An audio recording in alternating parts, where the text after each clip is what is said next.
ധർമ്മസ്ഥലയെക്കുറിച്ച് ഞാൻ ഇതുവരെ പറഞ്ഞത് മുഴുവൻ പച്ചക്കള്ളമാണ്. ശുചീകരണ തൊഴിലാളി എന്ന് പറഞ്ഞ് നമ്മുടെ മാധ്യമങ്ങൾ കൊണ്ടാടിയ മുഖം മൂടി മനുഷ്യൻ, ദ മാസ്ക് മാൻ, ധർമ്മസ്ഥലയിലെ മാസ്ക് മാൻ പ്രത്യേക അന്വേഷണ സംഘത്തിന് മുമ്പാകെ ഇന്ന് മൊഴി കൊടുത്തു. അയാൾ പറയുന്നത് 2023 എനിക്ക് ധർമ്മസ്ഥലയിലുള്ള ഒരു പ്രത്യേക സംഘം ആളുകൾ എന്നെ ബന്ധപ്പെട്ടു. അവരുടെ വീട്ടിൽ വെച്ച് എനിക്ക് പരിശീലനം നൽകി എന്തെല്ലാം പറയണമെന്ന്.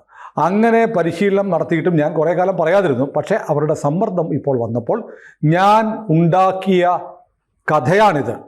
അവർ പറഞ്ഞത് ഞാൻ അതേപടി പറഞ്ഞു, കുറച്ച് ഞാൻ ആഡും ചെയ്തു. അപ്പോൾ എനിക്ക് ഈ സംഭവമായിട്ട് ഒരു ബന്ധവുമില്ല. ഞാൻ ഒരു ശവവും കുഴിച്ചിട്ടില്ല. എന്നെ കൊണ്ട് പറയിപ്പിച്ചതാണ്. പറയിപ്പിച്ച ആളുടെ പേരും പറഞ്ഞിട്ടുണ്ട്, ഒരു സംഘത്തിൻ്റെ പേര്. നമ്മൾ മുമ്പൊരു വീഡിയോ പറഞ്ഞിരുന്നു. മഹേഷ് റെഡ്ഡി തിമ്മറോഡി എന്ന് പറയുന്ന പഴയ ഒരു സംഘപരിവാർ ബന്ധമുണ്ടായിരുന്ന ഒരാൾ. അയാൾ അവിടെ ധർമ്മസ്ഥല ക്ഷേത്രത്തിന് വേണ്ടിയിട്ട് ഒരുപാട് ഭൂമി ഇയാൾ വാങ്ങാൻ പോകുന്നു എന്നൊക്കെ പറഞ്ഞ് കുറേ ഗുണ്ടായിസൊക്കെ നടത്തി റിയൽ എസ്റ്റേറ്റ് ഇടപാട് നടത്തി. ക്ഷേത്രം പറഞ്ഞു ഞങ്ങൾക്ക് ഈ ഭൂമി ഇടപാടുമായി ബന്ധമില്ല എന്ന് പറഞ്ഞപ്പോൾ ഈ സംഘപരിവാർ ബന്ധമെല്ലാം അവസാനിപ്പിച്ച് ഇയാൾ ധർമ്മസ്ഥല ക്ഷേത്രത്തിനെതിരെ നിരന്തരം പ്രചാരണം നടത്തിക്കൊണ്ടിരുന്ന ആളാണ്. അയാളാണ് ഇതിൻ്റെ കിങ് പിൻ എന്ന് ഈ മുഖം മൂടി മനുഷ്യൻ പ്രത്യേക അന്വേഷണ സംഘത്തോട് പറഞ്ഞു. നോക്കണം, 19 സ്ഥലത്ത് കുഴിച്ചു. ചിലയിടത്ത് 80 അടി നീളത്തിലും 30 അടി ആഴത്തിലും കുഴിച്ചു. 25 ലക്ഷത്തോളം രൂപ സംസ്ഥാന സർക്കാർ ചെലവാക്കി.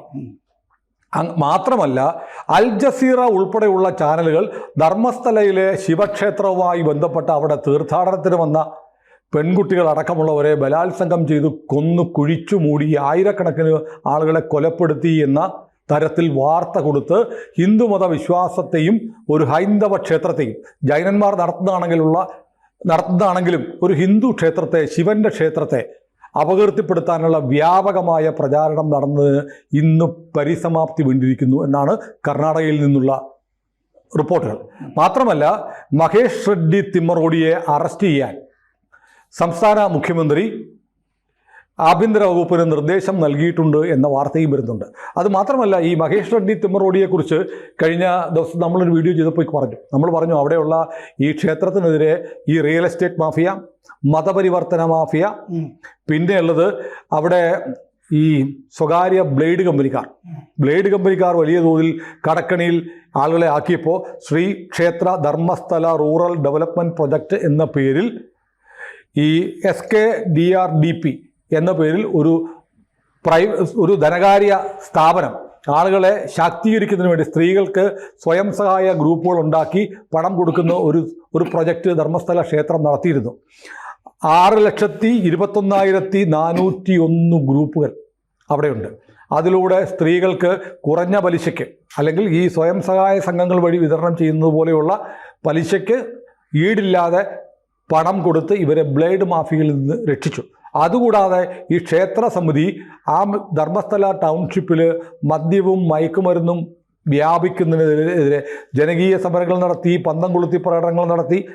ഇതെല്ലാം കൂടെ ചേർന്ന്, ഈ ശത്രുക്കളെല്ലാം കൂടെ ചേർന്ന് ഉണ്ടാക്കിയെടുത്ത ഒരു ദുരാരോപണമാണെന്ന് ഇപ്പോൾ ഈ കുഴിക്കൽ പ്രക്രിയയുടെ അവസാന ഘട്ടത്തിൽ പറഞ്ഞിടത്തെല്ലാം കുഴിച്ചിട്ടും ഒന്നും കിട്ടാതെ വന്നപ്പോൾ ഗതികെട്ട് നിവൃത്തിയില്ലാതെ ഈ ശുചീകരണ തൊഴിലാളി സമ്മതിക്കേണ്ടി വന്നിരിക്കുന്നു.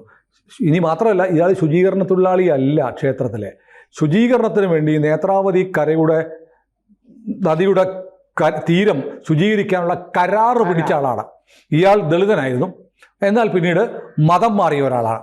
അയാളുടെ പേര് പറയുന്നതിന് കോടതിയുടെ വിലക്കുള്ളതുകൊണ്ട് നമ്മൾ ഇപ്പോഴും പറയുന്നില്ല. പക്ഷേ ഇയാളിപ്പോൾ വന്നിട്ട് തത്ത പറയുന്നത് പോലെ ഇന്ന് ഈ കാര്യം SITക്ക് മൊഴി കൊടുത്തു. ഇന്നലെ മറ്റൊരു സംഭവം ഉണ്ടായി എന്നാണ് കർണാടകയിൽ നിന്ന് പറയുന്നത്. ഈ മഹേഷ് റെഡ്ഡി തിമ്മറോഡി ഇന്നലെ ഒരു പത്രസമ്മേളനം നടത്തി. കാരണം ഇയാൾക്കെതിരെയാണ്, മഹേഷ് റെഡ്ഡി തിമ്മറോഡിയാണ് ഈ സംഭവത്തിൻ്റെ പിന്നിൽ നിന്ന് വാർത്തകൾ വരികയും ഉപമുഖ്യമന്ത്രി DK ശിവകുമാർ ഇന്നലെ പറയുന്നുണ്ട്. ശിവകുമാറും പറഞ്ഞു ഇത് കെട്ടിച്ചമച്ച കഥയാണ്, ഇതിന് ഉത്തരവാദികളായ ആളുകൾക്കെതിരെ നടപടിയെടുക്കുമെന്ന് ഉപമുഖ്യമന്ത്രി പറയുകയും ചെയ്തതിന് ശേഷം ഗത്യന്തരമില്ലാതെ മഹേഷ് റെഡ്ഡി തിമ്മറോഡി ഒരു പത്രസമ്മേളനം വിളിച്ചിട്ട് പറഞ്ഞു, കൂടുതലൊന്നും പറയണ്ട, കർണാടക മുഖ്യമന്ത്രി സിദ്ധരാമയ്യ 28 കൊലപാതകങ്ങൾ നടത്തിയിട്ടുണ്ട്, അതിൻ്റെ തെളിവുകൾ എൻ്റെ പക്കലുണ്ട് എന്നൊരു പത്രസമ്മേളനം നടത്തി. അതിൻ്റെ തൊട്ടടുത്ത ദിവസമാണ് മഹേഷ് റെഡ്ഡി തിമ്മറോഡി കെട്ടിപ്പടുത്ത ഒരു നുണക്കഥ പൊളിഞ്ഞു വീഴുന്നത് ഈ മാസ്ക് മാൻ തന്നെ സത്യം വിളിച്ചു പറയുന്നത്. ഇതെന്താണ് സർ ഈ ഇത്രയും വലിയ ഒരു ഗൂഢാലോചന നമ്മുടെ രാജ്യത്ത് കേട്ടിട്ടുണ്ടോ? ഇത് ഇങ്ങനെ ഒരെണ്ണം ആദ്യമാണ്. നമ്മൾ കുറെ കാലമായിട്ട് ഇത് പഴയതുമൊക്കെ നമുക്കറിയാമല്ലോ, പത്രപ്രവർത്തന ചരിത്രവും ഒക്കെ നോക്കിയിട്ടുള്ളതുകൊണ്ട് ഇങ്ങനെ, അതായത് ഒരു ക്ഷേത്ര നഗരിയെ നശിപ്പിക്കുക അവിടുത്തെ. കാരണം ഇത് ഒന്നും ചെയ്യാൻ പറ്റില്ല. എന്താന്ന് വെച്ചാൽ ഞാൻ പോയിട്ടുണ്ട് അവിടെ എല്ലാം സൗജന്യമാണ്, താമസവും ഭക്ഷണവും ഒക്കെ സൗജന്യമാണ്. നമ്മൾ ഇത്രയും അന്നദാനമൊക്കെ ഈ വിദേശത്ത് നിന്ന് ഉള്ള യന്ത്രങ്ങളും ഒക്കെ കൊണ്ടുവന്നിട്ട് പാചകം ചെയ്യലും, കാരണം ഇത്രയും മാസീവായിട്ട് ചെയ്യണമല്ലോ. അപ്പൊ ബെൽജിയത്തിൽ നിന്നുള്ള യന്ത്രങ്ങളൊക്കെ ആദ്യമായിട്ടൊക്കെ ഇവിടെ ഇൻട്രൊഡ്യൂസ് ചെയ്യുന്നത് തന്നെ ഈ ധർമ്മസ്ഥലയിലാണ്. നമ്മളവിടെ താമസിക്കാൻ പോയി കഴിഞ്ഞാൽ തന്നെ നമ്മുടെ ഇന്ന് ആദ്യം ഒരു കോഷൻ ഡെപ്പോസിറ്റാണ് 100 രൂപ 200 രൂപ വാങ്ങുന്നത്. നമ്മളെന്തെങ്കിലും നശിപ്പിക്കുന്നുണ്ടോ എന്നറിയണമല്ലോ. അത് തിരിച്ചു വരുമ്പോൾ നമുക്ക് തിരിച്ചു തരികയും ചെയ്യും. ഇങ്ങനെ എല്ലാം സൗജന്യമായിട്ട് നടക്കുന്ന ഒരു സ്ഥലമാണ്. അപ്പോൾ അതിനെ നശിപ്പിക്കാനായിട്ട് ഇതുപോലത്തെ എന്തെങ്കിലും ആരോപണം കൊണ്ടുവന്നേ പറ്റൂ. കാരണം അത്രയും പോപ്പുലാരിറ്റി അതിനുണ്ടല്ലോ. അദ്ദേഹം വീരേന്ദ്ര ഹെഗ്ഡെ ആണെങ്കിൽ ഇപ്പോൾ MP-യുമാണ്, രാജ്യസഭയിലെ അംഗമാണ്. അദ്ദേഹം കേരളമായിട്ടൊക്കെ ബന്ധപ്പെട്ട രാജാവിൻ്റെ ആ പഴയ മോറിസ് മൈനർ പോലത്തെ കാറ് അദ്ദേഹം മേടിച്ചുകൊണ്ട് പോയി. കാരണം അദ്ദേഹത്തിന് മ്യൂസിയം ഉണ്ട് അവിടെ. കാറല്ല, എല്ലാം കരകൗശല സാധനങ്ങളും എല്ലാം മ്യൂസിയത്തിൻ്റെ അകത്തുണ്ട്. വലിയ മ്യൂസിയമാണ് ധർമ്മസ്ഥലയിലുള്ളത്. പിന്നെ അദ്ദേഹത്തിനെതിരെയും അദ്ദേഹത്തിൻ്റെ സഹോദരനെതിരെയും ഒക്കെ ഈ ആരോപണങ്ങൾ. ചില സ്ത്രീകളെ 1-2 സ്ത്രീകളെയൊക്കെ ഇതിന്റെ കൂട്ടത്തിൽ ഉൾപ്പെടുത്തുകയൊക്കെ ചെയ്തിരുന്നു. സുജാത ഭട്ട് എന്നൊരു സ്ത്രീയെ കൊണ്ടുവന്നു. സുജാതയെ കൊണ്ടുവന്നു. അവർക്ക് അനന്യ ഭട്ട് എന്നൊരു മകളില്ലെന്ന് അന്വേഷണം തെളിഞ്ഞു. എന്നിട്ട് അവരെ കെട്ടിയിട്ടു. രാത്രി ഒരു സംഘം കെട്ടിയിട്ടു. അവർക്ക് CBI ഓഫീസിൽ ക്ലർക്കായിട്ടാണ് CBI നിഷേധിച്ചു. ഞങ്ങളുടെ ഇന്ത്യയിലെ ഒരു ഓഫീസിലും ഇങ്ങനെ സുജാത ഭട്ട് ജോലി ചെയ്തിരുന്നില്ല. ആലോചിച്ചിരുന്നു. കാരണം സുജാത ഭട്ട് അത് നാഷണൽ ചില ചാനലുകളിൽ, ഇംഗ്ലീഷ് ചാനലുകളിലൊക്കെ വന്നു. സുജാതയായിട്ട് അവർ സംസാരിച്ചിട്ടും ഉണ്ടായിരുന്നു, ഇന്ത്യ ടുഡേ ഒക്കെ പോലത്തെ. അപ്പൊ ഇന്ത്യ ടുഡേക്കൊക്കെ ഈ അജണ്ടയിൽ താല്പര്യമുണ്ടല്ലോ. കാരണം കഴിഞ്ഞ ദിവസം ഇത് ഏതാണ്ട് ഈ കഥ പൊളിയുന്ന ഘട്ടത്തിലാണ് ഇന്ത്യ ടുഡേയിൽ ഇയാളുമായിട്ടൊരു ഇന്റർവ്യൂ വരുന്നത്. ഇയാളുമായിട്ട് ആകെ വന്നിട്ടുള്ള അഭിമുഖമാണ് അത്. അതിൽ ഇത് പൊളിയുന്നു എന്നുള്ളത് ആ അഭിമുഖം വായിച്ചാലും നമുക്ക് മനസ്സിലാവുമായിരുന്നു. കാരണം അയാൾ അതിൽ പറയുന്നുണ്ട് SITക്ക് ഇപ്പോൾ എന്നിൽ വിശ്വാസം നശിച്ചു. SITക്ക് ഇയാളുടെ വിശ്വാസം നശിക്കുമല്ലോ. കാരണം അവര് ഗത്യന്തരമില്ലാതെ കുഴിക്കുകയായിരുന്നു. ചിലർ SITയിൽ നിന്നൊക്കെ ഞങ്ങൾക്ക് സൗകര്യമില്ല എന്ന് പറഞ്ഞ് ബുദ്ധിമുട്ടുള്ളവർ പോയിരുന്നു, IPS ഓഫീസർമാര്. പിന്നെ നിർബന്ധിച്ച് കയറ്റിയ ആളുകളാണ് ഈ കുഴിക്കുന്നതൊക്കെ. കുഴിച്ച സ്ഥലത്ത് നിന്നൊന്നും ഏതോ ഒരു സ്ഥലത്ത് കുറച്ച് എല്ല്, അത് മനുഷ്യന്റെ ആണോ എന്നൊക്കെ ഇനി നോക്കണം. ഈ വെറുതെ എല്ല്. പിന്നെ കാട്ടിലോട്ടത്ത് മരത്തിൽ കെട്ടിത്തൂങ്ങി മരിച്ച ഒരാളുടെ അസ്ഥികൂടം കിട്ടി. അത് റീസെന്റ് ആത്മഹത്യ ചെയ്ത ഒരാളുടെ. നമ്മുടെ നാട്ടിൽ തന്നെ ഒരു ചാനല് ന്യൂസ് 18 അവിടെ പോയി ഇതിനു വേണ്ടി അഹോരാത്രം പണിയൊക്കെ എടുക്കുന്നുണ്ടായിരുന്നു. ഇതേ സമയത്ത് ചേർത്തലയിൽ സെബാസ്റ്റ്യൻ എന്ന് പറഞ്ഞ ഒരാളുടെ കേസ് ഉണ്ടായിരുന്നു. സെബാസ്റ്റ്യൻ 4 സ്ത്രീകളെ കൊല്ലുന്നു. അതെന്തോ ആഭിചാരം ആണോ എന്നുള്ളത് സംശയിക്കാവുന്ന വിധത്തിലാണ് ഈ സ്ത്രീകളെ തന്നെ ഇയാള് ഒറ്റയ്ക്ക് താമസിക്കുന്ന സ്ത്രീകളൊക്കെ ആയിട്ട് പോയി പരിചയപ്പെട്ട് ഇവരെയൊക്കെ കൊലപ്പെടുത്തുന്നത്. ഇത് ഏതാണ്ട് സമാന്തരമായിട്ട് വന്നതാണ്. പക്ഷെ സെബാസ്റ്റ്യന് ഇത്തരം പ്രാധാന്യം ഇവിടെ മാധ്യമങ്ങളിൽ കൊടുത്തില്ല. ധർമ്മസ്ഥലയെ നശിപ്പിക്കാനായിട്ട് മുമ്പ് ഈ 1950 ശബരിമല ക്ഷേത്രം തീവച്ചല്ലോ. തീവച്ചതിന്റെ പിന്നിലുണ്ടായിരുന്നത് പ്ലാന്റേഷൻ ലോബി അല്ലേ, കാഞ്ഞിരപ്പള്ളി.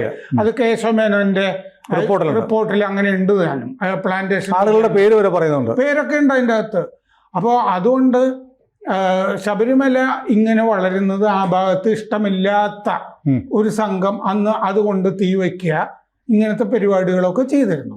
ആ തീവയ്പ് കൊണ്ട് 1957 കമ്മ്യൂണിസ്റ്റ് മന്ത്രിസഭ വന്നിട്ടോ. കാരണം തീവയ്പ്പാണ് MN ഗോവിന്ദൻ നായർ തിരുവിതാംകൂറിലൊക്കെ ഞങ്ങൾ വന്നു കഴിഞ്ഞാൽ ഈ റിപ്പോർട്ട് പ്രസിദ്ധീകരിക്കും. ഇതുവരെ പ്രസിദ്ധീകരിച്ചിട്ടില്ല. റിപ്പോർട്ട് ഞാനും കേസരിയില് പരമ്പരയായിട്ട് പ്രസിദ്ധീകരിക്കുകയും അത് എന്തുകൊണ്ട് എന്നൊക്കെ എഴുതുകയും ചെയ്തിരുന്നു. അതിൻ്റെ അകത്ത് ഈ MN ഗോവിന്ദൻ നായർ ഞങ്ങളിത് പുറത്തു കൊണ്ടുവരും, ഒരു പുറത്തു കൊണ്ടുവരലും ഒന്നും ഉണ്ടായില്ല. അത് പറഞ്ഞ് അതുവരെ 80 വയസ്സായിട്ട് അതുവരെ വോട്ട് ചെയ്യാതിരുന്ന 80 വയസ്സുള്ള നായർസറികളൊക്കെ പോയി വോട്ട് ചെയ്തു കമ്മ്യൂണിസ്റ്റ് പാർട്ടിക്ക് വേണ്ടി തിരുവിതാംകൂറിൽ. അപ്പൊ അങ്ങനെ ഈ ഹിന്ദു വിരുദ്ധമായ ഒരു അജണ്ടയുടെ ഭാഗമായിട്ടാണ് ഇയാൾ ഇന്ത്യ ടുഡേയിൽ പറഞ്ഞിട്ടുണ്ട്.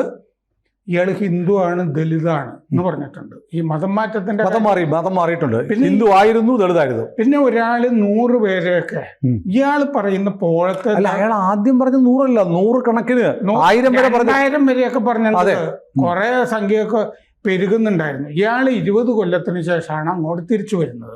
അത് തന്നെ സംശയാസ്പദ.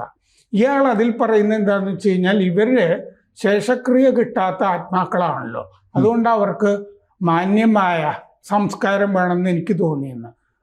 സുനിലെ, മാന്യമായ സംസ്കാരം വേണമെന്ന് മരിച്ചുള്ളവർക്കല്ലേ തോന്നുന്നത്? അതിന് മാത്രമല്ല, ഇത് ഇപ്പൊ 2025 ഓഗസ്റ്റ് മാസത്തിലാണ് ഈ തിരയൽ നടക്കുന്നത്.